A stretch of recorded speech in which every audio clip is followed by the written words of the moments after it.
meeting this evening.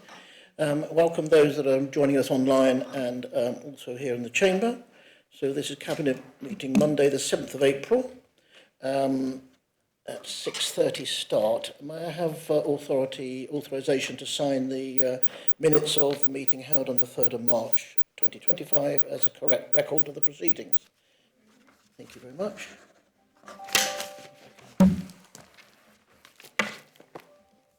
Okay, apologies for absence, Lisa, please. None received, Chair. Thank you. Additional agenda items? There are none. And any urgent decisions? There are none. Thank you. Disclosures of interest and dispensations. To receive any disclosures? Thank you, Catherine. Item 11, I'm a member of East Sussex County Council. I've been told I can stay in the meeting but not speak. Thank you. Thank you for that. Councillor Richard Thomas. As Chair, Rother District Housing Company, which might have some relevance to item 7. Thank you. No other declarations. To receive any other disclosures by members of disclosure, pecuniary interest and other registrable interest, non-registrable interest in matters on the agenda, and the nature of any interest and details of any dispensations obtained. Members are reminded of the need to repeat the declaration immediately prior to the commencement of the item in question.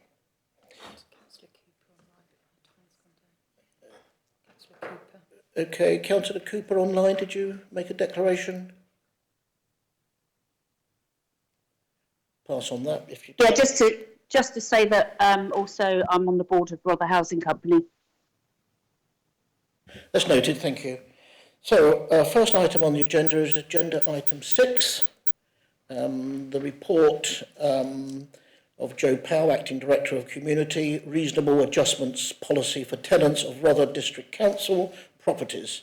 And I believe you're going to introduce this, Rory, please. Yes, thank you, Chair. I haven't had a chance to speak to Joe because obviously he's on leave, but I will tomorrow because I've got a few questions. But no, I think it's a sound policy. It's a standard policy, and it just means that it gives the council a suitable framework to continue the positive working practices to eliminate unfair discrimination. So it's welcomed. My question really relates to the Disabled Facilities Grant, which we also administer. And, this policy kind of sits behind that, if you like, and it's just the amount of applications we receive in any one year. You can obviously apply up to 30,000, whether it's under applied for or there's usually stress on that budget, I would say, because the demand often outstrips supply. So I've got a few questions outside the meeting, which I'll take to Joe. And also the other issue is that the Disabled Facilities Grant is means tested, which is perhaps, the way of the world these days. But those figures about the stats, about how we administer it and how that goes forward would be the only questions I've got. Otherwise, I commend the policy, and I hope that obviously colleagues around the table support it. Thank you, Rory. I've got Catherine online, whether she wants to respond to those questions or add something further. Catherine? I was just going to say the Disabled Facilities Grant sits under the financial assistance policy, so there's a slightly separate issue to this one. The reasonable adjustments policy will only be around adaptations within our own stock, not around the wider Rother district. And it also includes things like we have reading covers for some of the residents who have dyslexia, and so it takes in a wider range of what the Disabled Facilities Grants under the financial assistance policy does take. Thank you very much for that clarity. Are there any other points to be made here within the chamber or any colleagues online? No? You're going to move this report, Rory? Yeah, just formally move that, Chair. Thank you. And second, and thank you. Formally second it. Formally second it. Thank you very much. And if we could vote on this report, and that's unanimous, thank you very much for bringing this report, Catherine, in front of Cabinet this evening. If we can move on to the next item, which is item 7, the Capital Investment and Treasury Management Strategy. I believe Andrew, Deputy Chief Executive and the 151 Officer is online to do the Capital Investment and Treasury Management Strategy 2025/26. Andrew, thank you. Thank you. This agenda... Excuse me, Andrew, I think Ash is going to introduce, and you're breaking up a little bit. Okay, yeah. So I'll let Ash introduce, because you're a bit Have you ever been described as being glitchy? Ash? Great, thank you very much, Chair. Yes, so this is quite a hefty 51-page report of insightful reading, so I'll condense it down as best as I can for you. So capital investment and treasury management strategy. So the agenda item covers 3 separate but heavily related strategies for the year ahead. So the first element is the capital strategy. So capital strategy provides a high-level overview of our planned capital expenditure, the capital financing of the programme, and the treasury management activities. So these elements contribute to services provided by the Council and support the achievements of our Council Plan objectives. The overarching aim of the strategy is to ensure that the capital programme is considered in the context of risk and financial sustainability, ensuring plans are affordable, prudent and sustainable. The strategy itself has been refreshed to link to the new Council Plan. Referencing has been added for the new Strategic Asset Management Plan and the Asset Disposal Policy, the establishment of the Capital Development Team, and of course the Scale Back Capital Programme following the comprehensive review that was undertaken in 2024. So the aim of the capital strategy is to drive the Council's capital investment ambition, ensuring capital expenditure, capital financing and treasury management are appropriately aligned and managed to support the Council Plan priorities, whilst also enabling sustainable long-term delivery of services.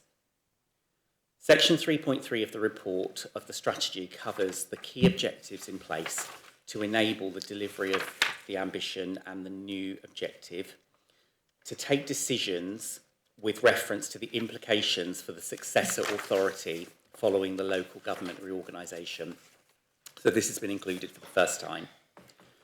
Additionally, the provision to capitalise borrowing costs has been incorporated into the strategy where the scheme meets specific criteria, and that's highlighted in 11.3. The next section is the Treasury strategy. So the Treasury strategy has been drafted to ensure compliance with the Prudential Code, Treasury Management Code and investment guidance, and with the support of our Treasury Management Advisors, MUFG Corporate Markets, formerly known as LINK. The strategy has 2 main focuses.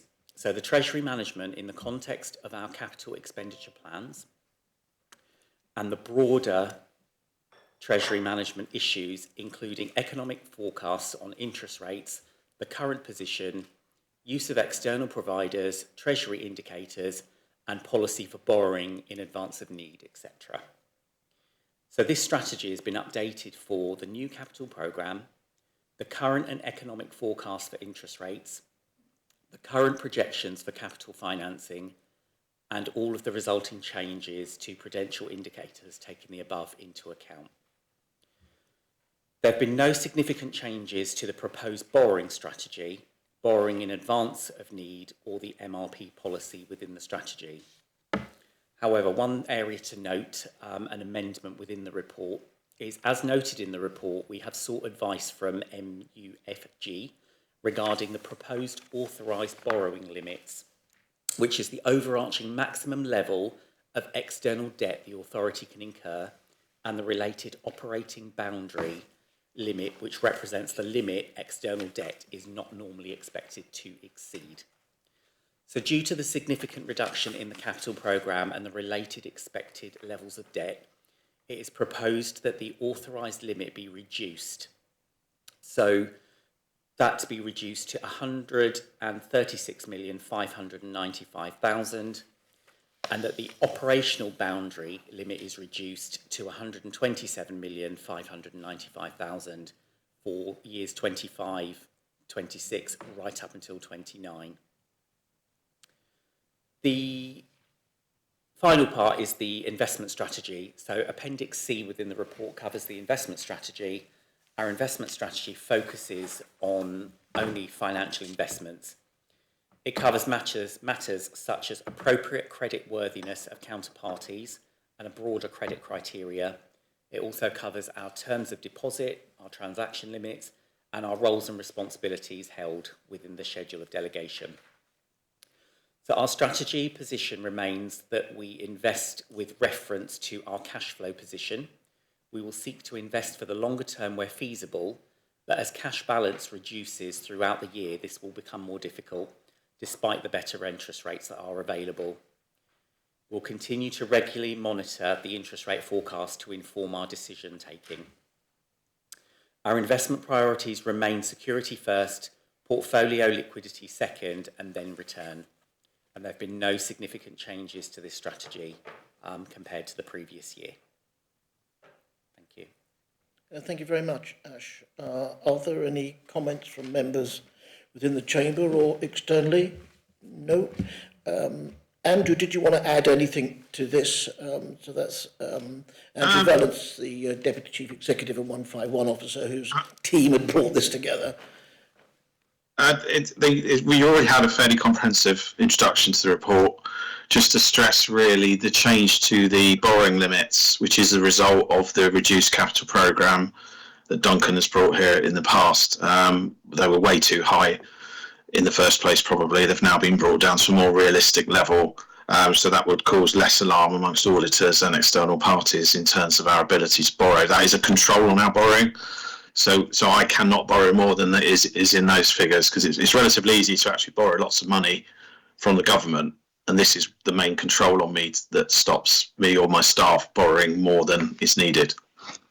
And just to say, the only other factor in the report is about the statutory override being continued on the property funds. So we have £8 million out with CCLA and Hermes. We do unfortunately have the issue of the Hermes fund is about to be shut down, and the statutory override therefore won't apply. So we will have to take a hit when that fund is wound up. Unfortunately, we cannot pass our funds on to the successor fund that is being set up, because only pension funds can join that. So we are likely to take a hit of around £400,000 on that fund in due course. Whether that will be in this year depends on the timing of the fund changes. But I would stress that that fund has earned over £600,000 in interest since it was set up about 7 years ago. So the net position is we would have gained through investing in those funds. But they're the main point. Most things have stayed the same. Investment, you always use SLI, security first. You don't risk your money. Liquidity second, and then yield only third. So that remains the same. So most of the fundamental things have remained the same from previous years. Thanks for that clarity, Andrew. Are there any questions? No. Ash, you'd like to move this report? Thank you. And is there someone, Teresa will second this report. Those in favour? That's unanimous. I don't think Charlotte is here this evening, who put this report together under Andrew's oversight, but I think that there's an awful lot of interesting reading in there for those that would really want to go through it. I think it does explain the way our finances, the way our investments are looked after in difficult times. And if one were to care this with without thinking about our other neighbours or anywhere else where they have problems, I think we've kept a very, very tidy ship. And I think that's important with the financial conditions ahead of us. Thank you for that. So we move on to agenda item 8, which is the future of Rother community grants. This is a report from Anna Evatt, Head of Corporate and Strategic Services, to consider a partnership with Sussex Community Foundation to administer a Rother community grant scheme. Are you going to introduce this, Teresa? Thank you. And I'm sure Anna will field any questions or support in any way, shape and form. Okay, thank you. Yes, good evening. This is bringing back to Cabinet, because we have looked at this once before. It went away to be looked at again because there were a couple of issues, and I'll cover those when I read through the report. So this is about us as Rother District Council entering into a partnership with Sussex Community Foundation, and they would administer our grants programme for 25-26. We have a value of £100,000, and there would have a management cost of £13,000, which actually is, again, less than it would be for us to manage it ourselves. So the benefit very much from being part of the Community Foundation is that they can reach smaller communities. One of the issues that we've had is the fact the application process is too complicated. They have a much simpler application process and are there to provide help and advice when people apply for it. One of the other issues was that was raised was about it perhaps not being seen as Rother's grant, but this would be conserved and enhanced within the proposed new scheme. The fund would be named and publicised as Rother District Council's Community Grants Fund. It would have the council's logo included in all the communications, and SCF, the Sussex Community Foundation, will acknowledge this and will help with us in communicating this to a wider audience. Another issue for us last time was the fact that parish and town councils were initially not able to apply, but after much discussion from Anna and Anne, they have said they are happy for parish and town councils to also be eligible to apply as a sole applicant. But of course, community partnership applications are preferred, but they will still be able to do it in the way that they do now. And so I would like to actually say, you know, that at a time of budget restrictions, when other local authorities have removed their grant schemes, the proposal to enter a partnership with SCF to administer and facilitate our grant scheme is very welcome. And it enables the limited funding that we have to reach a much wider community. Thank you very much, Teresa. Councillor Christine Bayliss. Christine? Yes, thank you. I'd like to thank Councillor Colleen and also Anna for the work on this. You've addressed all the issues I think that we raised. Most importantly, I think there's still a pot of money which has got our name and our logo on, and is available to the community, you know, for a range of grants up to 30,000, which of course was one of the sort of issues when it first came to us. So I'd like to thank both of you for the work that you've done on this, and any other officers that have been involved, and also Sussex Community Foundation. Thank you. Thank you, Christine. Hazel and then Sam. Yeah, thank you for this. I mean, as Councillor Bayliss says, all the questions have been answered. I'm just curious as to what kind of reporting procedure there'll be to us of where our money's going and who it's going to. Sounds like Anna's going to jump in there, I think. It's actually up to us to determine what kind of reporting procedure we would like. So that's something that we can talk to SCF about. Yeah. So as part of the discussions, you haven't actually talked about that? We can have whatever reporting we want, really, but it would be up to us to determine how frequently the reporting is.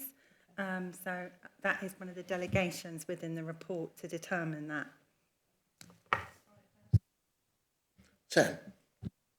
Yeah, thanks, Doug. I think when this came to us before, I was hesitant about it, partly because it was sort of this danger of if you take the community grants out of our control and give them to a third party, there's no guarantee that that's, you know, going to persist. And actually, the community grants do a lot of good stuff, and there's a lot of projects that get funded in our community that wouldn't get funded otherwise.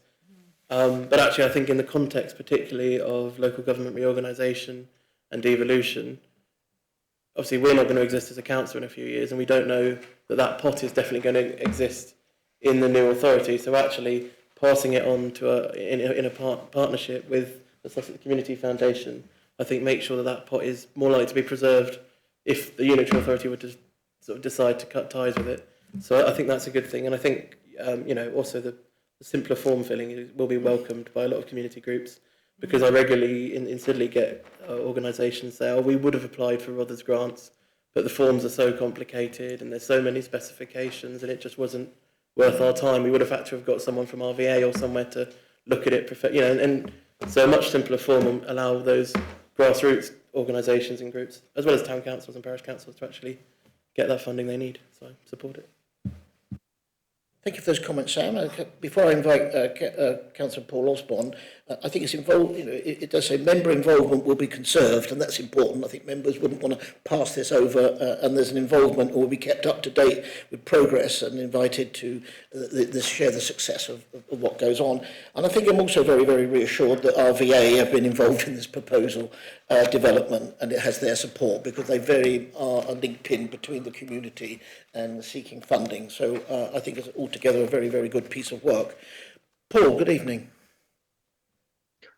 Good evening. Thank you, Chairman. I was just going to say, I think it's sort of disappointing to read that the Community Grants Panel will be disbanded. I've been a member of it for many, many years, and Councillor Projak has always said when she was chairman of the group, this is one of the best things about being a Rother District Councillor, in that we actually give money away. So sort of I lament that fact that will be gone in history. But also, I'm sort of aware of the position we find ourselves in, and as Sam said, we may not be here in a couple of years' time. So sort of going forward, this proposal is much better than the one that previously came a few weeks ago. I'm happy to see that town and parish councils can apply, because that, to me, is the bulk of those who apply, and they assist the smaller groups as well. And also the local member sort of input is still there as well, so that's better. So, things evolve and things move forward, so it's a lot better. One of my parish clerks did say, I think there's a bit that the parish councils sort of can't have this and have that. And I said, well, I highlight it for me because I've not seen that, and let me know. But she hasn't as yet, so I can't answer that. But no, I'm happier than it was originally. Thank you, Chairman. Thank you very much, Paul. I'm sure that if there are queries that come from the parishes or any of those applicants, Anna is the oracle and the fountain of all knowledge. I'm sure you'll have the information to hand and put them in the right direction. So I think this is a really tidy report, and thank you for bringing this together, because I think there were some little bits of loose ends elsewhere. Councillor John Barnes. So I find this a much better scheme, although there still seems to be the prejudice against parish councils. And I think that's a pity, because in many ways, in smaller communities, the parish council is really the only body that can bid. The area which, and I confess to asking out of ignorance, is presumably after we passed away as an authority, the lottery will in some sense survive to contribute to this scheme, or what is the future beyond 2028? I think that's one of the many questions of which you don't know the answers to, John, and this whole thing of LGR and devolution is something more questions than answers. I think this was something that will come forward. It will be on our list of making sure that we do know what the way is forward, but I don't think there's any benefit of making assumptions at this stage, because we really don't know, and I think it just creates a certain amount of confusion. But thank you for your comments. I've got the proposal moved, and second by Catherine Field. Thank you. Those in favour, and that's unanimous, and thank you very much indeed. Anna, did you want to say anything, Anna? No, just to thank everybody very much. Okay, right, let's move forward into the next item on the agenda. This is the Cabinet report of the 7th of April, King Offa Leisure and Residential Development, and the proposed reallocation of funds to temporary accommodation, Blackfriars and the Heart of Siddeley projects. This report is brought together by Head of Neighbourhood Services, Deborah Keneally, and I've got Duncan, yes, I have got Duncan online, Strategic Capital Programme Lead. This is a very disappointing report, I think we will all consider. It's unfortunate that we are where we are with this, because this was not part of what we wanted to bring forward. LGR is caught up with us, and therefore decisions needed to be reassessed, options reviewed. Otherwise, these funds would be taken away from us by way of the Levelling Up Partnership. It's unfortunate from a timing point of view. I think we all would dearly love to have felt that we could have produced new leisure and swimming facilities, which was all part and parcel of what, as an administration, we were moving towards. But the changes were unforeseen, and we are where we are on this. So the report will determine the future of leisure provision and facilities in Bexhill. I would add that we are not boarding up the leisure centre. We're not boarding up the Ravenside pool. We are spending money on those to extend their life so that these facilities will continue until such time as the fallout from the local government reorganisation, where we sit within a unitary somewhere within our area, we will then be able to hopefully readdress these things, because it's an important part of what we look to provide. It could well be possible that there may be commercial operators out there that may look to come forward. I see this is happening up and down the country, where local authorities are finding it very, very difficult to fund and complete the provision of leisure facilities. And there is one at Eastbourne at the moment with a swimming pool there being taken into commercial ownership. We don't know, another area where there are many, many questions and not enough answers, but we had to identify what options were open to us. And as a result of that, Duncan Ellis, our capital programme lead, has put an awful lot of work in discussing options with the government as to the allocation of funds through the Levelling Up Partnership. So should I allow you, Duncan, to take it on from there, if that's okay, and go through the report so that everyone is fully aware of where we are? Yes, thank you, Chair. Good evening, members. I'll take you through a high-level summary of the report, if that's okay, and explain the rationale behind some of the recommendations. The Chair has already outlined some of the challenges we're facing at the moment, but the direction of travel has changed significantly since these original proposals came forward. So you'll be aware that the programme has been a priority for Rother. It was aimed at transforming the former Bexhill High School site into a new leisure centre and housing development. But as the Chair has already outlined, I think we need to recognise that it comes at a time of significant financial pressure and competing priorities, which is further impacted by the government's devolution agenda and the recent LGR announcements. So the report provides an update on the progress, the financial implications and the strategic context given those considerations. Just in terms of the leisure contract, you'll be aware Rother District Council are the freehold owners of Bexhill Leisure Centre. It's operated currently by Freedom Leisure, and they also operate the Ravenside facility on our behalf. That contract is due to end at the end of March 2026.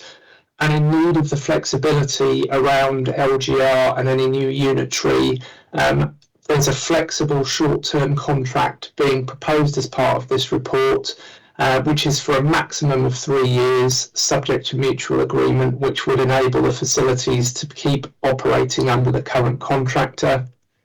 And arrangements do need to be put in place for that period before any new shadow or full unitary authority comes forward. That's been discussed by Deborah in terms of a procurement exemption with a procurement hub, and that has been approved from their perspective. And it also provides the authority with an opportunity to look at the new long-term leisure contract.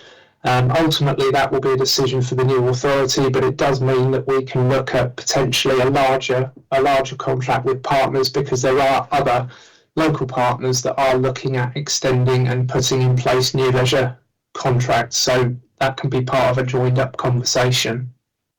Background, the programme was approved in 2017, outline planning was December 2019, and full planning permission was provided in February 2025, with the idea being to significantly refurbish and improve the leisure facilities and to deliver 22 dwellings as well. but the funding requirements have changed significantly since that 2015 report.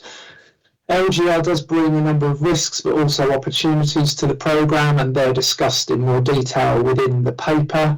It does enable, as part of LGR, a more joined up conversation around where the best location is for certain leisure facilities, so that could be something that the new unitary explores in the future, and that can be shaped and developed. Just touching on budget pressures, you will be aware the 25-26 budget is still anticipating a drawdown of £0.7 million from reserves. That's despite our ongoing savings programme, and that would result in a reserve balance of around 3.3 million by March 2026, based on the current forecasts for the 24-25 financial year as well. You'll see from the report that back in 2019, the high-level original estimates for the scheme were about 15.5 million. That's increased to roughly 26 million now due to a number of issues, but mainly inflation and construction, and due to the fact that a lot more work has actually been done on the detail behind the scheme. So we've had some support from our leisure consultants, V4S. They've reviewed the original proposals, and you'll see within the report they've put forward 3 alternatives.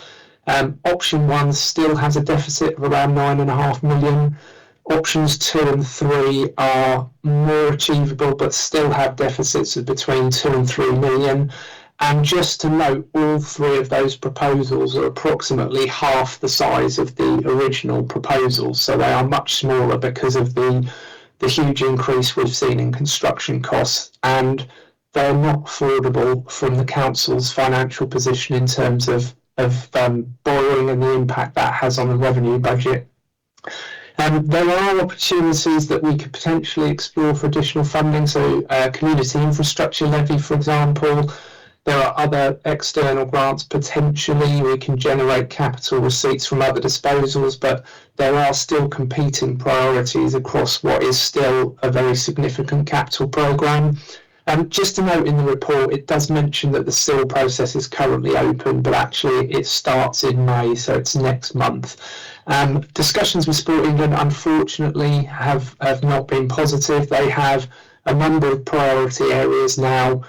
Bexhill is not one of those priority areas, so we're not able to access any grant funding from them, and the requests for support have been rejected. Again, you'll see there is an appendix within the report that shows what the estimated timeline would be to deliver a fully redeveloped leisure facility. That wouldn't look to be operational until December 2029. And that places the £9 million of Levelling Up Partnership grant at significant risk, because the government expectation was that money would be committed by March 2025 and spent fully by March 2026. And given those timeframes for the full delivery, the government more recently, in discussions with myself and Lorna, have been talking about the risk of clawing back that grant. We can't find alternative schemes across which to allocate it. And as you can see from the funding package, if you take £9 million of grant away from this scheme, there is just no way that the council can afford it. And even with the grant funding, it would still place even more burden and stress on the revenue budget. Appendix C of the report talks about a number of risks. We've talked about the shadow unitary authority. We've talked previously about the veto powers of a new authority. So they could veto a new capital contract. They can veto any capital contracts over £1 million when they are constituted. There are significant financial challenges which the council is facing, and the risk of that clawback is significant. Housing opportunities. So the report talks about the 52 dwellings. The assumptions previously were that land for housing would be sold to a third party. That would generate a capital receipt to support the overall funding envelope for the leisure centre. That was estimated at around 1.5 million. If that full redevelopment is not pursued, then the council could consider developing the residential site for itself to include a mix of affordable housing and temporary accommodation. And that's something I would suggest off the back of these discussions that is explored in more detail to better understand that. And it may be that the site as well can deliver more than the 52 houses because the footprint and the recommendations within the report are for refurbishment and maintenance and repair. So the footprint of the centre wouldn't increase. So there may be opportunity to get more housing on that site. The impact of not progressing would still mean that we need to maintain the existing facilities. The report talks about reallocating the Levelling Up grant elsewhere, so effectively that's to support the temporary accommodation programme and also the Blackfriars infrastructure element of that project. By reallocating the Levelling Up partnership funds, not only would that help secure the money for the district, but it also means that £9 million of borrowing can be removed from the capital programme, so that has a beneficial impact on the revenue budget as well. But on the positive side of things, in terms of the sites, the report is recommending £2 million of investment into both Ravenside and the King Offer facility. We've talked a lot in committee meetings previously about the escalating cost of temporary accommodation. So 5 years ago, that was 0.6 million. It's now looking at about 2.8 million for the current financial year we've just had. And that represents around 19% of the council's net revenue budget, net cost of service, which is around £15 million. And that's despite having phase one of the investment for temporary accommodation, which has delivered over 50 directly managed temporary accommodation units to help manage that cost pressure.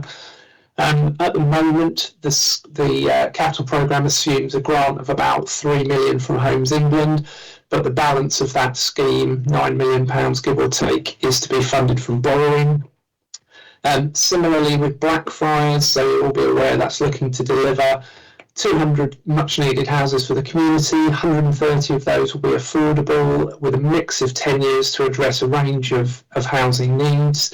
The full programme, including the infrastructure element of the project and the housing, which is to be delivered by the council's housing company, is 57 million. And 22 million of that is the actual infrastructure to enable the housing to come forward. And while we've had a big chunk of grant from Homes England for that infrastructure project, we've had around 17 million from them. Again, the balance of that scheme is to be funded from borrowing. So if we can reallocate the grant towards those two schemes, it removes that borrowing requirement and it secures the money for the district as opposed to it being clawed back. So they're the proposals. I mean, the good news is when we had to issue the report, we hadn't had final confirmation from central government, Ministry of Housing and local government that alternative proposal would be accepted. But we did have confirmation last week that they are comfortable with those reallocations. So that would secure the funding, which I think is really positive. And like I said earlier, they were talking about potential clawback, which would have meant that the money was lost from the district. As the Chair mentioned, there's also a proposal within the report to use £700,000 of Section 106 receipts to support the Heart of Sidley scheme, which is also facing a deficit at the moment. So the recommendations have been drafted within all of that context.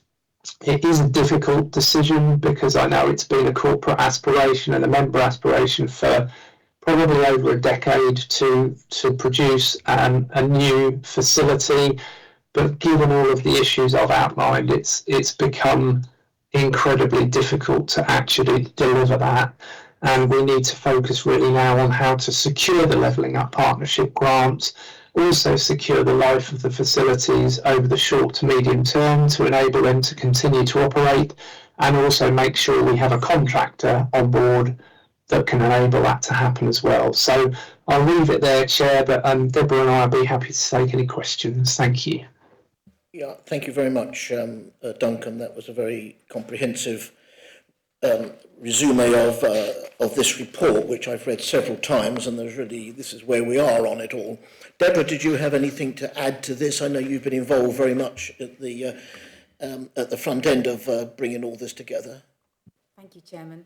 Yes, just to add that as an officer and a local resident too, I'm disappointed that we aren't able to progress with this, that this is a pragmatic use of the funds and the capacity that we do have, and please be assured that officers will work hard to make sure we use that £2 million to the best of the advantage for residents and visitors alike. Thank you. Thank you, Deborah. Are there any members who would like to make a comment? Christine? Yes, thank you. I've just got actually one question, and I apologise to Duncan for not signalling this in advance. And I should preface that comment or the question with the fact that, again, you know, I'm terribly disappointed that we are in this position that we find ourselves, but we cannot lose that £9 million levelling up partnership funding.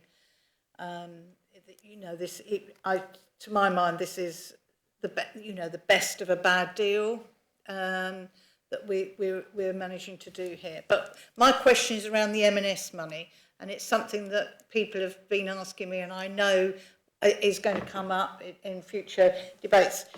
You talk in paragraph 51 about the 106 funding, but of course, those of us who've been around in Bexhill quite a long time will remember that when M&S came to Bexhill and the bowling alley was demolished, they paid over a certain amount of money, which is still hopefully sat in our coffers somewhere, which is called the M&S money, and it was always there to support leisure or recreational facilities. And as I understand it, if we don't spend it by next year, we will lose that money. We'll have to pay M&S back. I mean, I don't know if that's correct. That's my understanding. So can you sort of assure us that the M&S money is factored in to the refurbishment of the swimming pool and the leisure centre? And because I know there'll be people watching this evening that will want a no-nonsense, easy and clear to understand answer to that question. Thank you. Yeah, thank you for bringing that point up, Christine, and I'm sure Duncan was poised to respond. The no-nonsense answer is yes, it is factored in. So the recommendations within the report cover the funding of the refurbishment.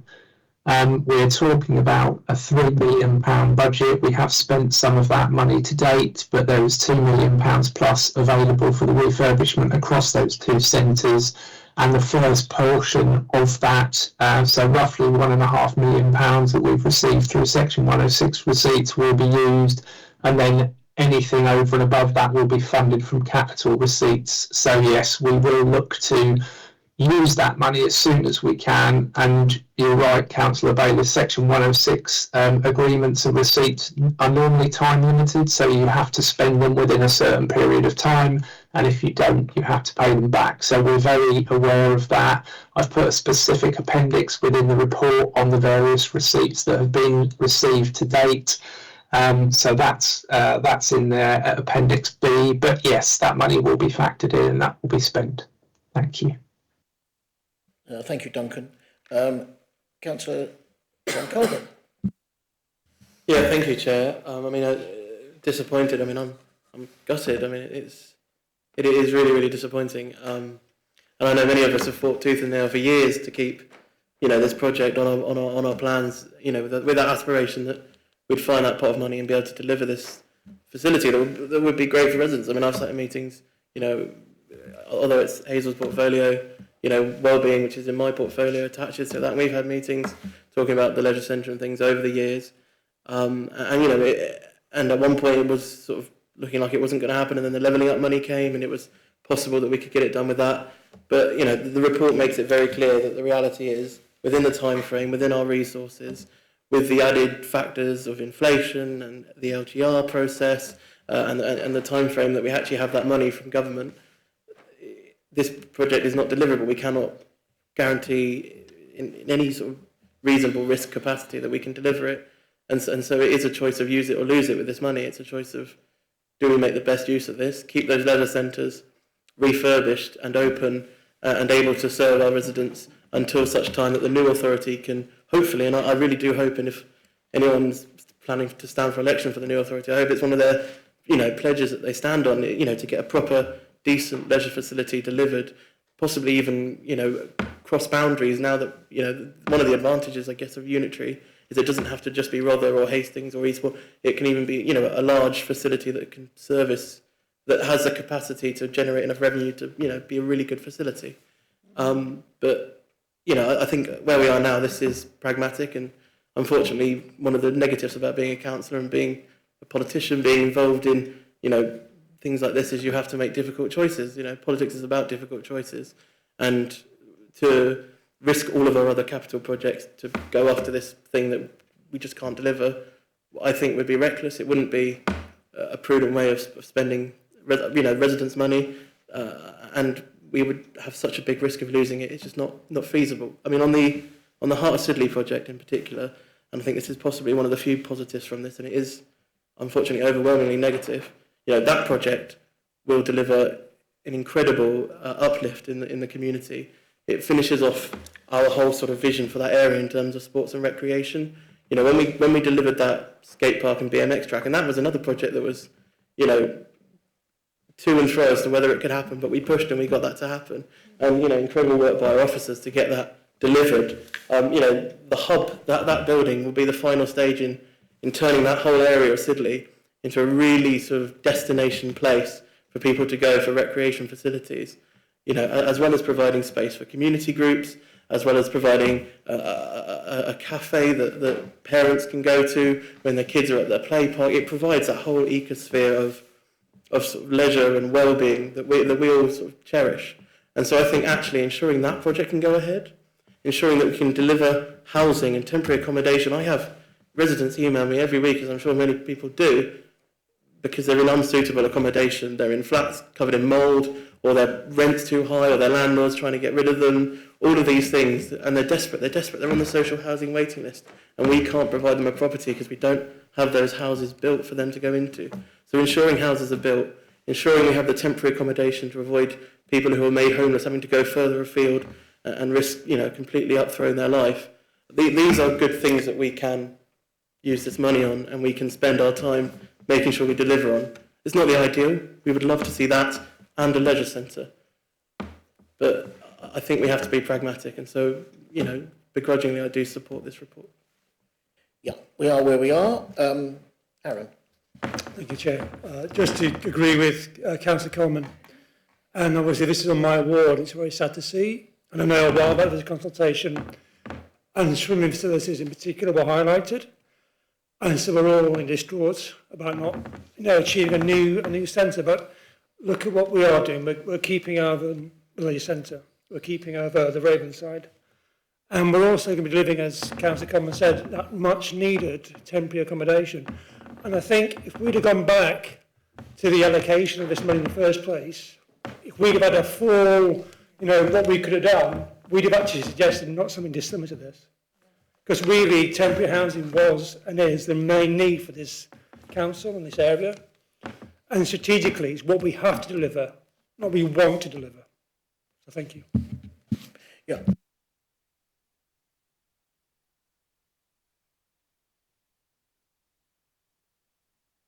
John, sorry, I didn't introduce you there. I had my microphone off. Councillor John Barnes online. John? Yes, Leader.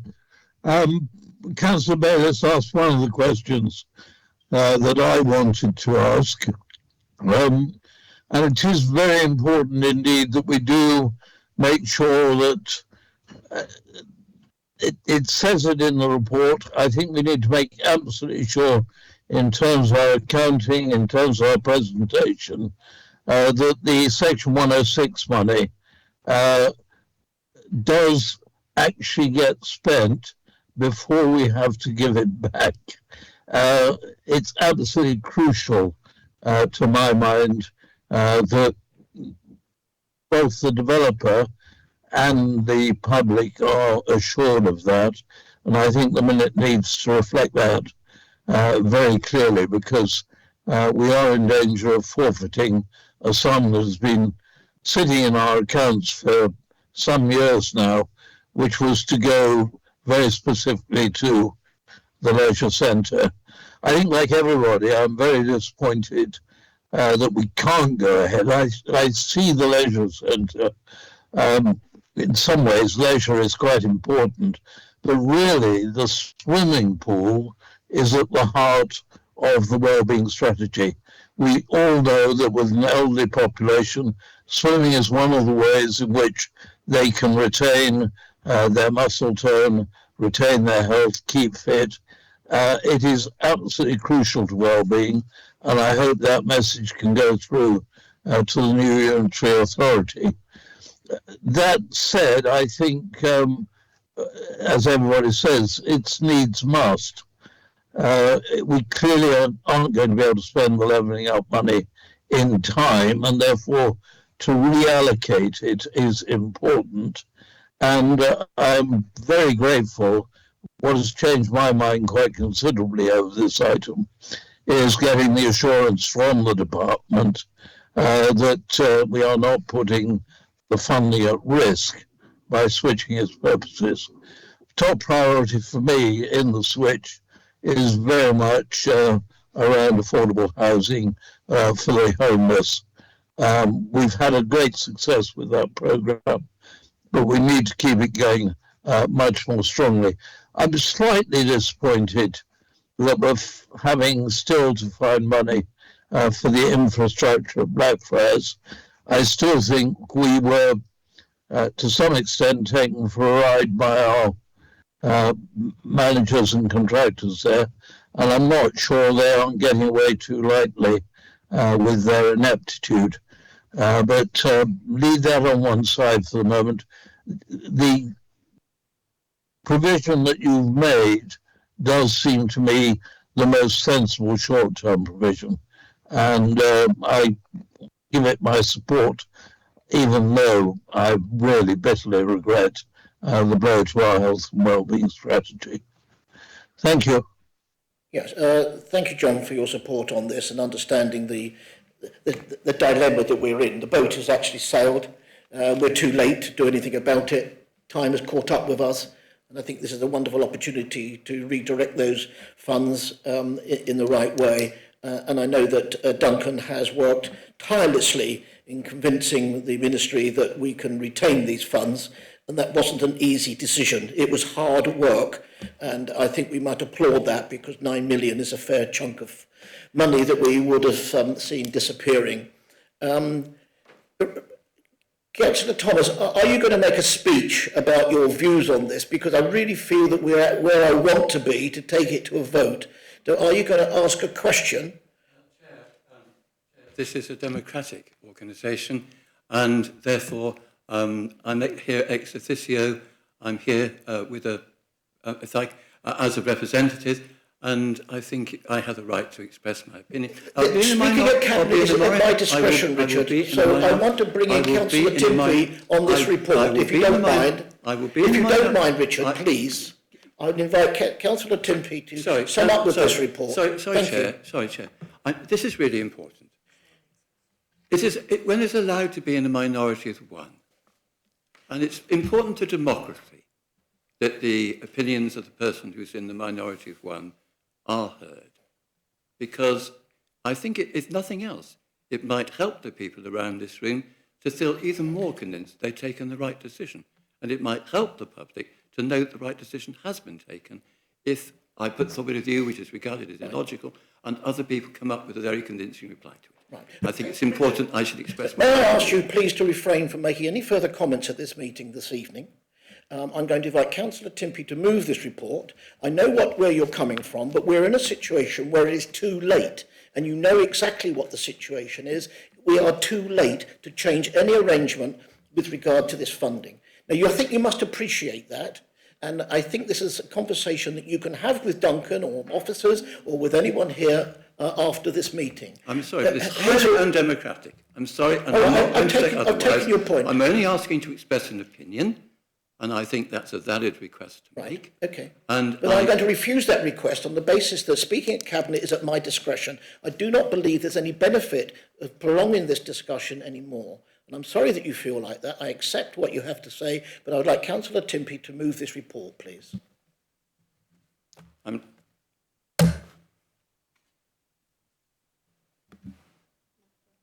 Councillor Thomas, you need to turn your mic off. Sorry, please. thank you. Okay. Thank you. So, thank you, Chair. Yes, I have to move this report, which is quite unpalatable, as we all know, but we are where we are. And I'd like to take this opportunity to thank all the residents that took part in the leisure strategy consultation, where it became very apparent that a swimming pool, which we identified, was desperately needed.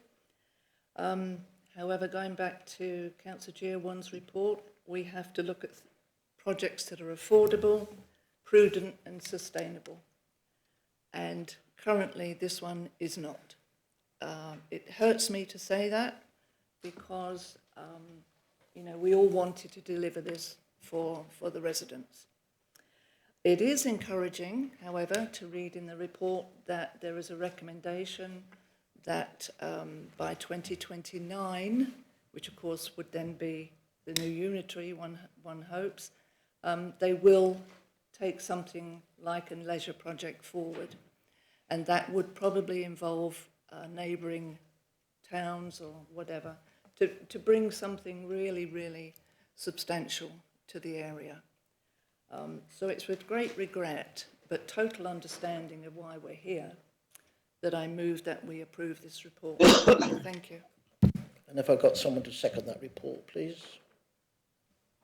Yeah, Councillor Bader, Councillor Aaron Rathbone Ariel. So those in reluctantly to accept this report as it is under the circumstances, that's approved. Thank you, Duncan, for working diligently on this alongside Deborah Keneally in trying to bring together the best where we are. We're not closing the leisure centre. We're not closing the swimming pool. We're prolonging their life in order to identify where the future takes us with regard to leisure facilities within this area. And that we don't know. Again, more questions than answers. Hazel. Thank you, Chair. Sorry, I did mean to mention that the monies that are identified for maintenance within the pool and the leisure centre itself, all the things that will be happening will not be visible to the public because they are behind the scenes maintenance that needs to be done. So I don't want anyone to have an expectation that suddenly something fabulous and new is going to appear because there's been 2 million spent. It's actually on crumbling buildings, roofs that need repair, equipment that needs repair. So I just wanted to make that clear. Thank you. And if we weren't doing this work, we would have to board it up because it wouldn't be safe for people to use. It's as simple as that. You know, that's the difficult decision that we've got. Well, thank you everyone for making those comments. Thank you, Deborah. Thank you, Duncan. Where are we on the... Sorry? Yes, yes. Looking to move the confidential item, which is item 11. Oh, yes, sorry, item 10, exclusion of press and public, following the item that we're now going to discuss.